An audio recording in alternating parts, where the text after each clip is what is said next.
সংবিধানের প্রস্তাবনায় 24 এবং 71 একসাথে দেওয়ার জন্য প্রস্তাব করেছিলেন, সেই বন্ধুদের উদ্দেশ্যে বলছি, 71 কখনো অন্য কোনো ইতিহাসের সাথে মিলবে না। বাংলাদেশের সবচেয়ে গৌরবজনক অর্জন বাংলাদেশের স্বাধীনতা, মুক্তিযুদ্ধ, স্বাধীনতা সংগ্রাম এবং স্বাধীনতা যুদ্ধ। একটা স্বৈরাচারকে, ফ্যাসিস্ট সরকারকে পতনের জন্য যে আন্দোলন হয়েছে, সেটা কেবল জনদাবির মুখে স্বৈরাচার পতন আন্দোলন। স্বৈরাচারের পতন হয়েছে, রাষ্ট্র নতুনভাবে বিনির্মিত হয়নি। রাষ্ট্র আমাদের ছিল, অর্জিত হয়েছে লক্ষ প্রাণের বিনিময়ে। সেই রাষ্ট্রের স্বাধীনতা সার্বভৌমত্বকে রক্ষা করতে হবে।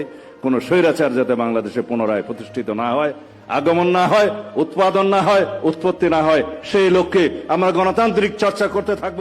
বিশেষ সব রাজনৈতিক খবরের আপডেট সবার আগে দিতে আমাদের চ্যানেলটি এখনই সাবস্ক্রাইব করুন। ধন্যবাদ।